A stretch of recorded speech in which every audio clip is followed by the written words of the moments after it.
Ուժեղ Հայաստան խմբակցության անդամ Վաղինակ Վարդանովը առաջարկել է Պաշտպանության նախարարին գալ ազգային ժողով ու ներկայացնել պատերազմի հավանականությունն ու դրան մեր զինված ուժերի պատրաստվածությունը։ Այս տարվա մարտին նախընտրական քարոզարշավի ընթացքում ձեր կուսակցության առաջնորդը հրապարակայնորեն մի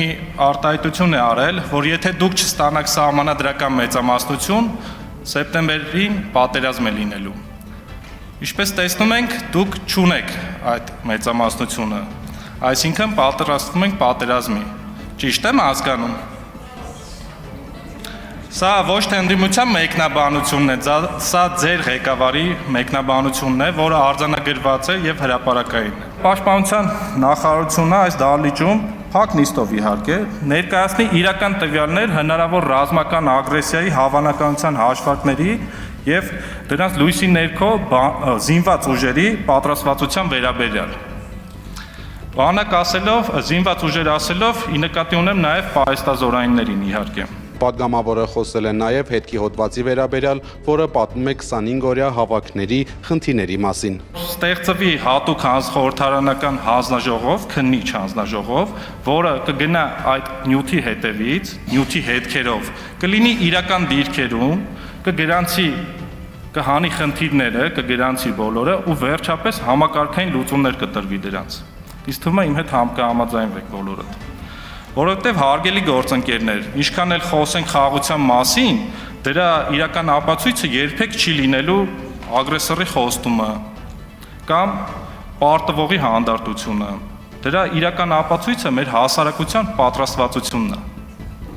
Ու ասեմ ձեզ մի դառը իրականություն, մեր հասարակության մի ստվար զանգված մտածում է, որ իշխանություններից ձեզանից ավելի շուտ սպասում է հերթական տարածքի հանձնում, քան դիմադրության իրական պատրաստակամություն։ Տենց է, մենք ինչքան է ճպստենք, էդի տենց է։ Ցուցադրենք ցուցադրական վարակույրը վաղ թե ուշ բացվում է, ու ավելի լավ է այդ վարակույրը բացվի այստեղ մեր քննարկումով, այլ ոչ թե դաշտում, երբ արդեն շատ ուշ է լինելու։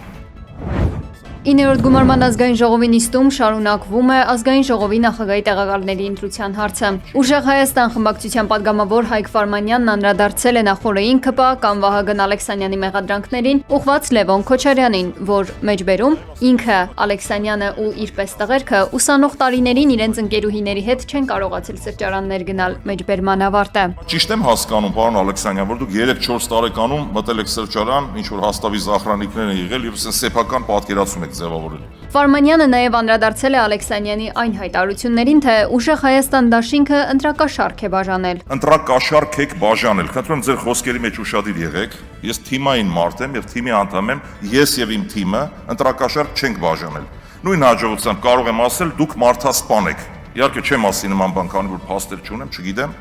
Եվ եթե իշխանական մուրճն ու այդ ոնց են ասում, մեղն ու չագուճը մեր ձեռքը լիներ, մի հատ էլ ձայնագրություն կսարքեինք, կասենք դուք մարդասպան եք։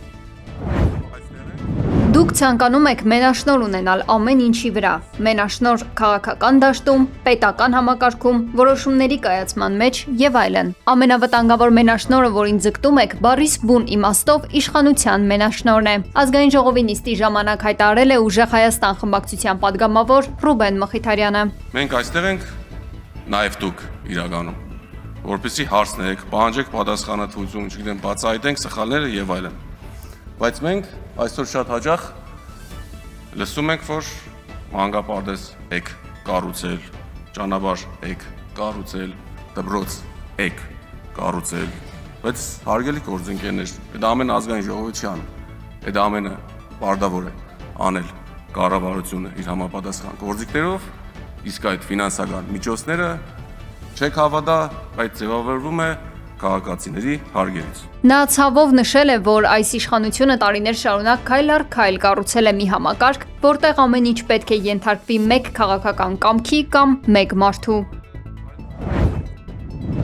Խաղաղության հետագա ամրապնդման ուղղված հնարավոր քայլերն է Արարատ Միրզոյանը քննարկել Երևան ժամանած ԱՄՆ հատուկ բանագնացի ավագ խորհրդական Արիել Լայթսթոունի հետ։ Միրզոյանը եւ Լայթսթոունը քննարկել են նաեւ առևտրատնտեսական համագործակցության եւ Հայաստանի տնտեսական ու էներգետիկ դիմակայության ամրապնդման ուղղությամբ փոխգործակցության հնարավորությունները։ Այս հանդիպման ընթացքում ներառված է եղել նաեւ TRIP ծրագրի կյանքի կոչման ուղղությամբ տարվող աշխատանքները։ Երկուստը կընդգծվել է նաեւ ծրագրի հնարավոր սեղմ ժամկետներում իրականացման հարցում շահագրգռվածությունը։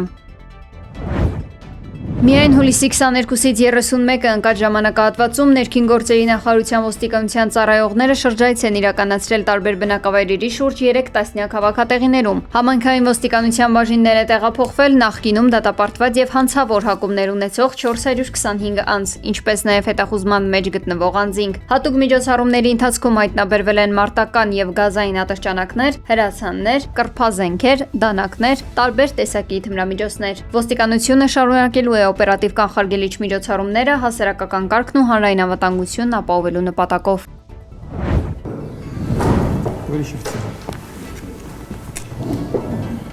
Уважаемые товарищи, добрый день. Վլադիմիր Պուտինը հայտարարել է ռուսական բանակում կառավարման օպտիմալացման եւ կադրային նոր նշանակումների մասին։ Բանակի թիկունքի բոլոր ծառայությունների ղեկավարումը վստահվել է գեներալ գնդապետ Վալերի Սոլոչուկին, ում Պուտինը բնութագրել է որպես ամենատաղանդավոր հրամանատարներից մեկը։ Мною принято такое решение, назначен Солочук Валерий Николаевич. Пожалуйста. Բացի այդ կատարվել են այլ առանցքային նշանակումներ։ Անօթաչու համակարգերի զորքերի ղեկավար է դարձել Դենիս Լյամինը, կենտրոն զորախմբավորման հրամանատար Անդրեյ Իվանաևը, արևելք խմբավորման ղեկավար Պյոտր Բոլգարևը։ Այս քայլերով Ռուսաստանի ռազմական ղեկավարությունը նպատակ ունի բարձրացնել զինված ուժերի մատակարարման եւ ռազմաճակատում կառավարման արդյունավետությունը։ Ռուսաստանը գիշերը մասսայական հարվածներ է հասցրել Կիևին։ Կիևի մարզում զոհվել է 14, իսկ մայրաքաղաք Կիևում 1 մարդ։ Վիրավորների թիվը նախնական տեղեկություններով 40 է, սակայն Կիևի տարածաշրջանային ռազմական վարչակազմի ղեկավար Տիմուր Տկաչենկոյի խոսքով թե զոհերի, թե վիրավորների թիվը կարող է աճել։ Սա ողջ հակամարտության ընթացքում թերևս ամենաողբերգական հարձակումն է եղել։ Հարվածի տակ են հայտնվել բնակելի շենքեր, ռազմական կարևոր օբյեկտներ։ Բնակիչները դարձյալ տարհանվել են մետրոյի կայարաններ ու ապաստարաններ։ Լայնածավալ հրդեհներ են բռնկվել Բրովարի քաղաքի եւ Բրովարի շրջանի 3 գյուղերի պահեստային շինություններում։ Ի պատասխան ուկրաինական ԱԹՍ-ն հարվածել է Տուլայի մարզի Ուայլդբերիսի պահեստին։ Բռնկված հրդեհի պատճառով 1 մարդ վիրավորվել է։ Ռուսաստանը պետք է վճարի իր պատճառած ավերածությունների համար, հայտարարել է Եվրահանձաժողովի նախագահ Ուրսուլա ֆոն դեր Լեյենը։ Նրա խոսքով իրենք օգտագործում են ռուսական սառեցված ակտիվների ստացված հասույթը համոզվելու համար, որ դա տեղի կունենա։ Նա նշել է, որ սառեցված ակտիվներից եւս 1.4 միլիարդ եվրո են հասանելի դարձնելու Ուկրաինայի համար։ Սա նպաստելու է Ռուսաստանի ապօրինի պատերազմի դեմ Ուկրաինայի շարունակական դիմադրությանը, գրել է Ուրսուլա ֆոն դեր Լեյենը։ ԱՄՆ նախագահ Դոնալդ Թրամփը Սպիտակ տանը Վլադիմիր Զելենսկու հետ հանդիպման ժամանակ մերժել է Ուկրաինային Patriot հոբ համակարգերի համար լրացուցիչ հրթիռներ տրամադրելու խնդրանքը, հայտնել է Financial Times-ը։ Ըստ պարբերականի աղբյուրների, Թրամփը իր որոշումը բացատրել է ԱՄՆ-ի զինանոցում նշված հրթիռների սահմանափակ պաշարներով։ Նա շեշտել է, որ Իրանի հետ պատերազմի ֆոնին այդ հրթիռները խիստ անհրաժեշտ են Մերձավոր Արևելքում ամերիկյան օբյեկտների, Պարսից ծոցի երկրներում դաշնակիցների ռազմաբազաների պաշտպանությունն ապահովելու համար։ Ռոմում գտնվող ԱՄՆ դեսպանատանը երկրորդ օրը անընդմեջ ընթանում են Իսրայելի եւ Լիբանանի պատվիրակությունների միջև ուղիղ բանակցությունները Վաշինգտոնի միջնորդությամբ։ Նախատեսվել է, որ այս հանդիպումները տևելու են մինչև 5 շաբթի։ Օրակարգում Իսրայելի զորքերի դուրսբերման, հարավային Լիբանանում լիբանանյան բանակի տեղակայման եւ անվտանգության համապարփակ ապահովման հարցերն են։ Չնայած խաղաղություն հաստատելու ԱՄՆ-ի ջանքերին, բանակցությունները բախվում են լուրջ խոչընդոտների։ Պաշտոնապես դեռևս պատերազմական վիճակում գտնվող կողմերը տարաձայնություններ ունեն զորքերի դուրսբերման ժամանակացույցի եւ Հեզբոլահի զինաթափման պահանջների շուրջ։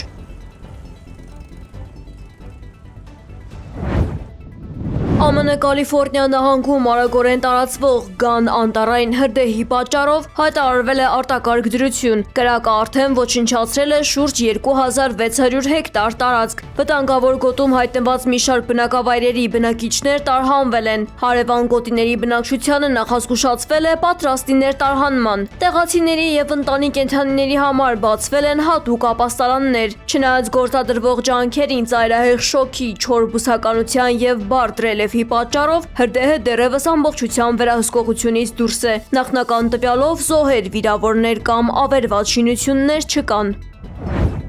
Հունաստանի արևմտյան Ատիկա շրջանում պայքար է մղվում խոշոր անտառային հրդեհների դեմ, որոնք ոչնչացրել են մի շարք տներ, բնակիչները տարհանվել են։ Ըստ տեղական լրատվամիջոցների Հունաստանում արդեն այրվել է ավելի քան 12600 հեկտար հողատարածք։